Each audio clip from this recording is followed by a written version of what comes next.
Assalamualaikum sahabat yang dirahmati Allah. Hari ini saya akan berbagi sebuah kisah yang menggetarkan hati. Sebuah peristiwa menggemparkan terjadi di sebuah desa yang tenang di Yogyakarta. Seorang wanita soleh, yang dikenal sabar dan taat beribadah, mengalami nasib tragis. Ia dikubur hidup-hidup karena fitnah yang kejam. Namun apa yang terjadi setelahnya benar-benar di luar dugaan, dan akan membuatmu tercengang. Mari kita simak kisah lengkapnya hingga akhir. Sebelum kita mulai, bagi yang beragama Islam, mari kita tuliskan sholawat untuk Nabi Muhammad sebagai bukti cinta kita kepadanya. Semoga sholawat ini menjadi saksi yang menuntun kita mendapatkan syafaat di hari akhir. Jangan lupa untuk like dan subscribe. Dukungan kalian bukan hanya membantu menyebarkan dakwah, tetapi juga bisa menjadi amal jariah yang terus mengalir pahalanya. Di lereng perbukitan Yogyakarta bagian selatan, ada sebuah desa kecil bernama Karangjati. Desa ini terlihat damai di permukaan. Udara segar, suara burung bersahut-sahutan, dan sawah yang menghijau membuat siapapun merasa tenang saat memandang. Tapi di balik keindahannya, tersimpan kecemburuan, dendam, dan bisik-bisik yang siap menyulut api kapan saja. Di antara warga yang tinggal di sana, ada seorang wanita bernama Siti Maryam. Usianya sekitar 40 tahun, berjilbab sederhana, tutur katanya lembut, dan tak pernah melewatkan salat berjamaah di surau kecil ujung desa. Ia dikenal sering membantu tetangga yang kesusahan. Bahkan, jika ada warga yang sakit, Maryam tanpa diminta akan datang membawa ramuan herbal dan air putih yang sudah ia doakan di malam hari. Suaminya, Pak Harun, adalah petani biasa. Pendiam, taat, dan selalu terlihat mencintai istrinya dalam diam. Mereka hidup bersahaja. Rumah mereka kecil, terbuat dari kayu, tapi selalu tampak bersih dan rapi. Meskipun tak memiliki anak, keduanya tak pernah mengeluh di depan orang. Namun, justru ketenangan dan kebaikan Maryam menjadi bahan gunjingan sebagian warga.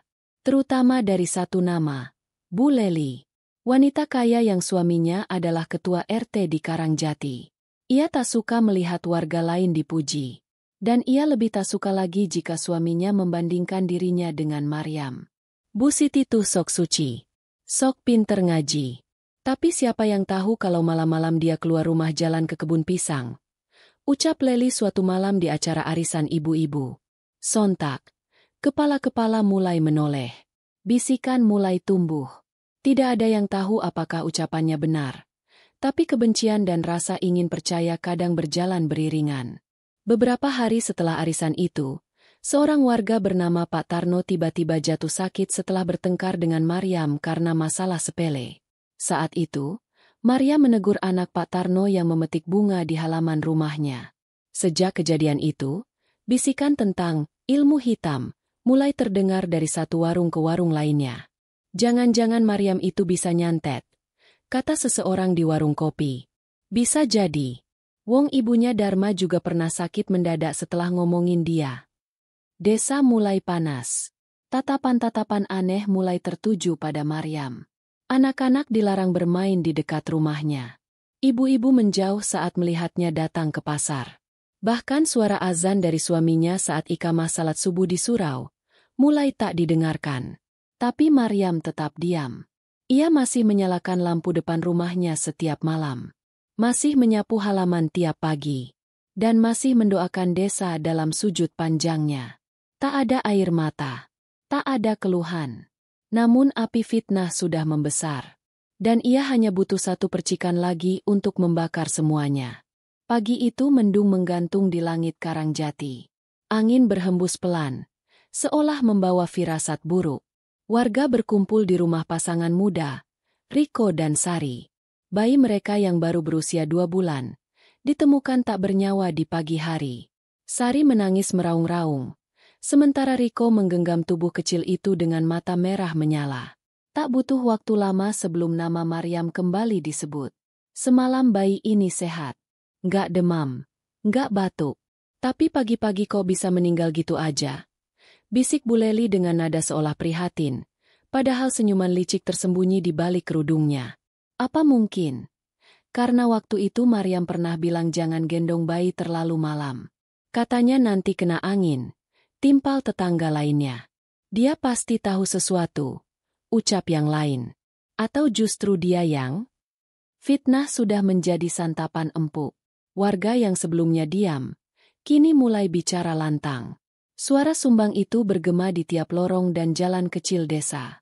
Bahkan, malam itu, para tokoh masyarakat dan ketua RT mengadakan rapat darurat di balai desa.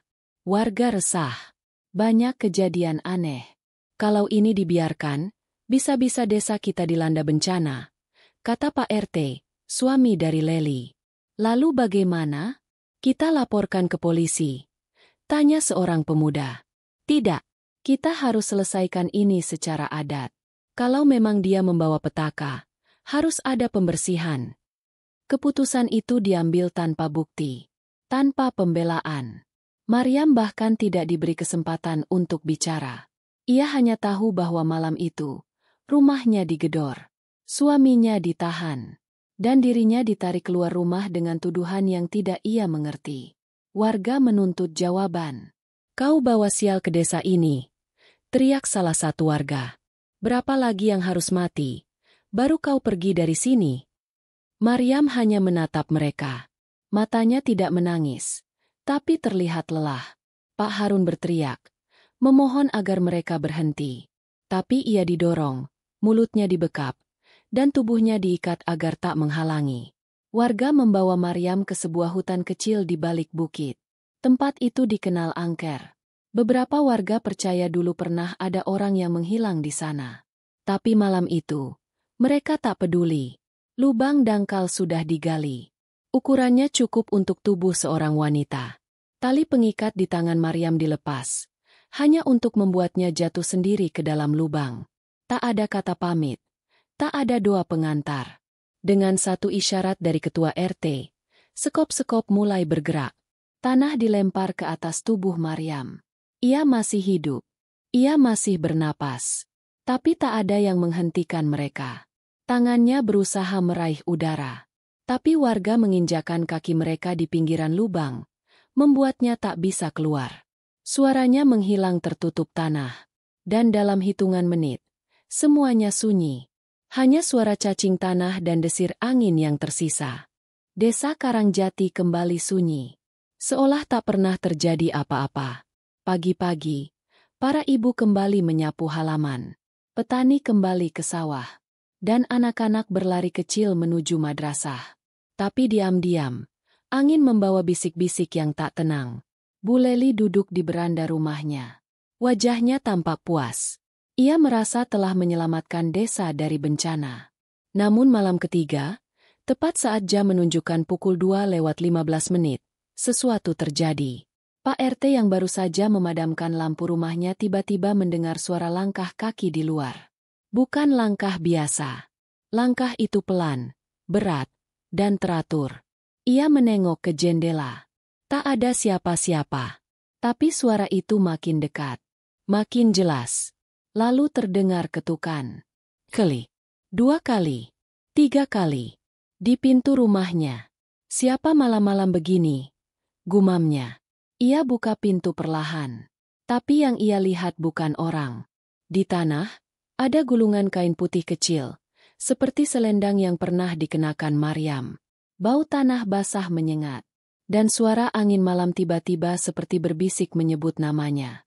Pak RT buru-buru menutup pintu dan mengunci rapat-rapat. Tapi suara itu tak pergi. Malam itu, ia tak bisa tidur.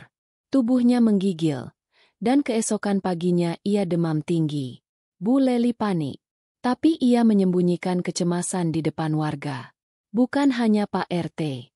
Malam berikutnya, satu persatu warga yang ikut dalam penguburan hidup-hidup mulai merasakan gangguan. Ada yang bermimpi melihat Maryam berdiri di bawah pohon jambu dengan wajah penuh tanah dan mata mengucur darah. Ada yang mendengar suara tangisan dari dalam sumur. Bahkan, anak Bu Leli, yang baru berumur 9 tahun, tiba-tiba menangis keras saat tidur sambil menunjuk ke jendela. Itu ibu yang dibuang.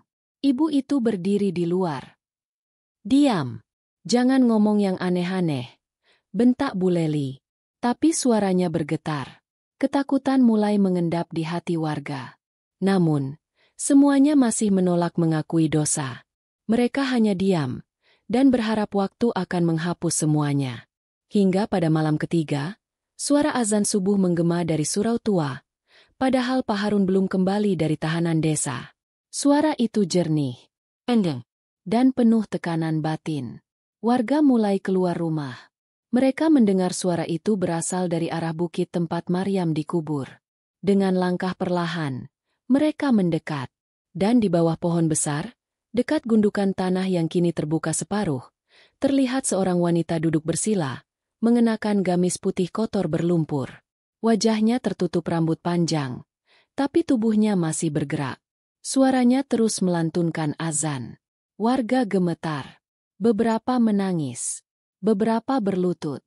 Dan satu persatu dari mereka tersungkur melihat kenyataan yang tak pernah mereka duga. Maryam masih hidup.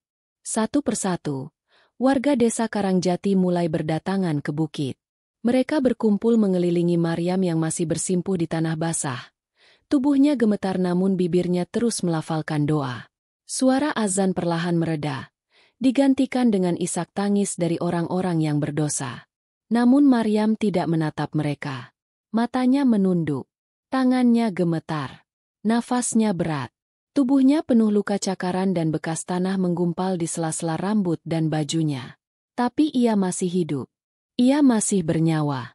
Pak Harun yang baru dibebaskan oleh warga malam sebelumnya, tiba-tiba muncul di tengah kerumunan. Begitu melihat istrinya, ia berlari tanpa ragu, berlutut dan memeluk tubuh lemah itu erat-erat. Maryam, astagfirullah. Maryam, bisiknya sambil menangis. Maryam tidak membalas pelukannya. Ia hanya berkata pelan, mereka sudah menggali lubang untukku, tapi Allah masih memberiku waktu. Warga terdiam. Beberapa mulai menangis keras, sementara yang lain memalingkan wajah penuh rasa bersalah. Tak ada yang berani menatap mata Maryam. Bahkan Bu Leli yang biasanya lantang, berdiri pucat di belakang kerumunan, kakinya gemetar. Tanpa diminta, Pak Harun segera membawa Maryam turun bukit. Ia digendong seperti seorang bayi, langkahnya hati-hati, penuh harap agar setiap denyut nadi Maryam tetap berdetak. Saat melewati warga yang berkumpul, tak ada satupun yang berani menyentuh, apalagi menyapa. Beberapa tetua desa berlutut. Mereka mencium tanah. Kami salah, kami buta, kami ikut dalam dosa besar. Namun Maryam tetap diam. Ia tak marah, ia tak membalas. Wajahnya datar, seperti langit mendung sebelum hujan. Tapi justru diam itulah yang membuat warga makin diliputi rasa bersalah. Keesokan harinya, desa mendadak ramai. Kabar tentang wanita yang hidup kembali dari kubur menyebar cepat ke desa-desa sekitar. Wartawan mulai berdatangan, tapi tak ada satupun dari keluarga Maryam yang membuka suara. Bahkan ketika televisi lokal datang membawa kamera dan kru, Pak Harun hanya berkata, "Kami bukan mencari panggung. Kami hanya ingin hidup tenang dan bersih dari fitnah." Namun malam hari, keanehan baru terjadi. Satu persatu, orang yang terlibat dalam penguburan Maryam mulai mendapat mimpi yang sama. Mereka melihat diri mereka berdiri di dalam lubang, dikelilingi api dan jeritan. Lalu terdengar suara lembut Maryam membaca doa dari kejauhan, namun tak satu pun dari mereka bisa mencapainya. "Waktumu belum habis," kata suara itu. "Tapi ingatlah, lubang itu bisa datang untuk siapa saja, bahkan tanpa suara." Mimpi itu membuat warga makin resah. Surau mendadak penuh setiap waktu salat. Bu Leli yang biasanya gemar berdandan, mulai mengenakan kerudung panjang dan jarang keluar rumah. Pak RT jatuh sakit dan hanya terbaring tanpa bisa bicara. Suara tangisan terdengar hampir setiap malam dari rumah-rumah yang dulu ramai membicarakan Maryam. Tapi Maryam justru memilih menghilang. Seminggu setelah kejadian itu, rumah Maryam dan Pak Harun ditemukan kosong. Tak ada barang-barang, tak ada jejak, hanya secari kertas di meja ruang tamu, bertuliskan, "Kami memaafkan, tapi kami tak bisa tinggal di tanah yang pernah menolak kehidupan. Semoga Allah membuka mata yang sempat tertutup kebencian." Hari-hari berlalu, dan kehidupan di Karangjati tak pernah benar-benar kembali seperti dulu. Surau tetap penuh, Tapi bukan karena ketenangan hati. Banyak yang salat karena rasa takut. Takut akan dosa masa lalu. Takut akan balasan yang datang tak terlihat. Rumah kosong milik Maryam dan Pak Harun menjadi sunyi. Tak ada yang berani menempati. Bahkan anak-anak desa pun tak berani bermain di dekatnya. Ada yang bilang mereka pernah melihat cahaya lilin di dalam rumah itu tengah malam. Ada yang mengaku mendengar suara perempuan mengaji dari balik jendela tertutup. Bu Leli hidup dalam bayang-bayang dosa. Ia berhenti bergosip. Ia berhenti tersenyum. Setiap malam, ia duduk di depan cermin, menatap wajahnya yang makin kurus dan cekung. Suaminya, Pak RT, masih terbaring sakit. Dokter bilang fisiknya baik-baik saja, tapi jiwanya seolah terkunci. Dia seperti melihat sesuatu, tapi tak bisa bicara, ujar dokter dengan nada pelan. Lalu, suatu malam, Bu Leli bermimpi. Ia berada di dalam lubang yang dingin dan sempit. Udara pengap. Tanah menutup dari segala arah. Ia berteriak, tapi tak ada suara. Lalu terdengar langkah kaki dari atas lubang. Dan suara Maryam pelan berkata, "Lidah yang menyakiti akan dibungkam oleh tanah." Bu Leli terbangun sambil menangis. Ia tahu mimpi itu bukan sekadar bunga tidur. Itu peringatan. Itu cermin dari perbuatannya. Minggu berikutnya, ia pergi ke rumah kosong itu.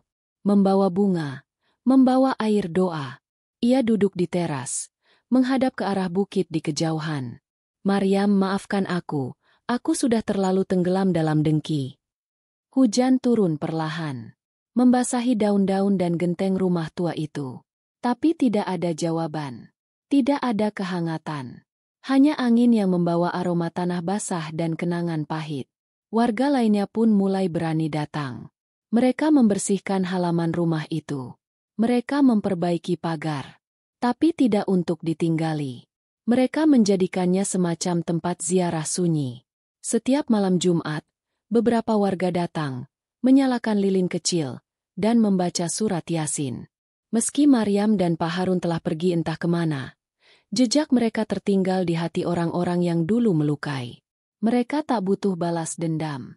Mereka tak menuntut hukuman. Tapi kepergian mereka justru menjadi hukuman paling pedih, karena yang tersisa hanyalah rasa bersalah dan penyesalan. 3 bulan berlalu sejak kepergian Maryam dan Pak Harun. Desa Karangjati tampak lebih tenang, tapi tenang yang dingin. Seperti langit sore yang kelabu sebelum hujan turun diam-diam. Namun suatu pagi, kabar aneh kembali mengguncang. Seorang anak kecil ditemukan duduk sendirian di depan surau tua, mengenakan pakaian putih lusuh, dengan mata bulat dan rambut keriting halus. Tak ada yang tahu dari mana ia datang. Tak ada yang mengenalnya. Ketika warga bertanya siapa namanya, ia menjawab pelan, "Zia." Tak ada orang tua yang mengaku kehilangan anak. Tak ada satupun desa sekitar yang merasa kenal dengan bocah ini. Ia pun tak membawa apa-apa, kecuali sebuah tas kecil yang berisi 1 mushaf Al-Quran dan sebuah surat yang dilipat rapi. Pak Ustaz Hadi, Imam Surau, membaca surat itu perlahan. Isi suratnya sederhana. "Titipkan anak ini. Ia bukan anak biasa. Ia ditakdirkan untuk tumbuh di antara mereka yang pernah kehilangan cahaya. Kami tahu banyak luka yang belum sembuh, tapi barangkali anak ini bisa menjadi pelita di kegelapan hati. Namaku tak penting. Yang penting, ia tumbuh dalam kebaikan. Tanpa nama, tanpa tanda tangan." Surat itu ditulis dengan tinta hitam di atas kertas kuning yang mulai lapuk. Warga pun bingung. Tapi karena tak ada pilihan lain, mereka memutuskan merawat anak itu bersama-sama, seperti anak desa sendiri. Zia tumbuh tenang. Ia tak banyak bicara. Tapi setiap habis salat, ia duduk di saf depan dan melantunkan ayat suci dengan suara yang luar biasa jernih. Banyak yang bilang, suara itu mirip Maryam. Sangat mirip. Setiap malam Jumat, Zia selalu berjalan sendiri ke rumah kosong milik Maryam. Ia duduk di tangga, membuka mushaf, dan membaca surah Ar-Rahman sampai selesai. Lalu ia menatap langit dan berkata pelan, "Terima kasih sudah menolong ibuku." Kalimat itu sempat membuat geger. Sebab tak ada yang tahu siapa sebenarnya ibu dari Zia. Tapi ketika mereka mencoba bertanya lebih jauh, Zia hanya tersenyum.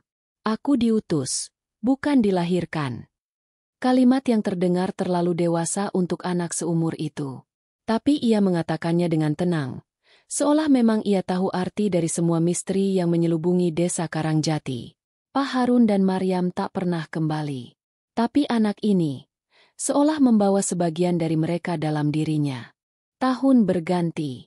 Desa Karangjati berubah menjadi desa yang lebih tenang, lebih damai. Tapi di balik kedamaian itu, ada satu misteri yang terus hidup. Anak kecil bernama Zia. Zia kini berusia 10 tahun. Ia tumbuh cerdas, lembut, dan dihormati warga meski masih kecil. Ia sering memberi nasihat bijak kepada orang dewasa, seolah ia menyimpan pengalaman dari usia yang jauh lebih tua. Suatu malam Jumat yang sunyi, ketika kabut turun lebih tebal dari biasanya, Zia kembali duduk di tangga rumah kosong milik Maryam. Di sebelahnya, ia menaruh mushaf dan sebuah lilin kecil yang menyala temaram. Tiba-tiba, sosok perempuan tua muncul dari kejauhan. Tubuhnya bungkuk, langkahnya perlahan. Ia mendekat, duduk di samping Zia tanpa bicara. Zia menoleh, tersenyum, lalu berkata, "Ibu sudah datang." Perempuan tua itu tak menjawab, tapi air matanya jatuh perlahan. Ia mengusap kepala Zia, lalu menatap rumah tua itu. Warga yang melihat dari jauh hanya menduga itu mungkin pendatang. Tapi keesokan paginya, jejak perempuan itu tidak ditemukan. Tak ada siapapun yang mengenalnya. Tak ada jejak kaki di tanah basah. Hanya satu hal yang berubah. Pintu rumah kosong itu terbuka sedikit, padahal sebelumnya selalu tertutup rapat. Di dalam rumah, di atas meja ruang tamu, kini tergeletak sebuah kertas baru. Kertas putih bersih dengan tulisan tangan halus. Kami telah memaafkan. Kami tidak meminta untuk dikenang. Cukup jadikan pelajaran. Karena kadang, ujian itu tidak datang lewat kematian, tetapi lewat fitnah dan ketidakadilan. Dan jika kau bisa melewatinya, maka hidupmu akan lebih hidup dari kematian itu sendiri. Tak ada yang tahu siapa yang meletakkan surat itu. Tapi warga tahu. Maryam dan Pak Harun belum sepenuhnya pergi. Dan Zia, bukan sekadar anak kecil. Ia adalah penanda. Sebuah jawaban dari langit. Bahwa siapapun bisa dikubur oleh waktu, oleh fitnah, bahkan oleh tangan manusia. Tapi jika Allah belum menghendaki seseorang berakhir, maka tak satu pun mampu menutup takdirnya. Sejak malam itu, tak ada lagi yang berani meremehkan kebenaran. Tak ada lagi yang ringan menuduh atau menyebar gosip. Karena di desa itu, pernah ada wanita soleh yang dikubur hidup-hidup, dan kembali, bukan untuk membalas, tapi untuk menyampaikan pesan yang tak semua orang sanggup dengar. Pesan dari langit, lewat tanah, dan desa Karangjati, tak akan pernah melupakan itu. Kisah wanita soleh yang dikubur hidup-hidup ini bukan hanya tentang kezaliman dan fitnah. Ini adalah kisah tentang kesabaran, kebenaran, dan keadilan yang pada akhirnya tak bisa dikubur oleh siapapun. Allah berfirman dalam Al-Quran, Surah Al-Hajj ayat 40. Sesungguhnya Allah akan membela orang-orang yang beriman. Sesungguhnya Allah tidak menyukai setiap orang yang berkhianat dan tidak tahu berterima kasih. Maryam adalah lambang dari wanita beriman yang tidak membalas keburukan dengan keburukan. Ia memilih diam, menahan diri, dan menyerahkan segalanya kepada Yang Maha Adil. Dan ketika manusia meragukannya, ketika dunia seakan menelannya hidup-hidup, justru saat itulah Allah menunjukkan kuasanya. Dari kisah ini, kita belajar bahwa fitnah itu lebih kejam dari pembunuhan, dan lidah manusia bisa menjadi senjata paling berbahaya jika tak dijaga. Kesabaran bukan kelemahan, tapi kekuatan terbesar yang mampu membalikan keadaan. Allah tidak pernah tidur. Saat semua pintu tertutup, Dia membuka jalan yang tak terlihat. Maryam memang tidak meminta untuk dikenang. Tapi kisahnya akan terus menjadi pelajaran bahwa siapapun yang berdiri di atas kebenaran, tidak akan pernah runtuh meski dunia menguburnya. Karena cahaya itu selalu menemukan jalan untuk keluar dari dalam tanah yang paling gelap sekalipun.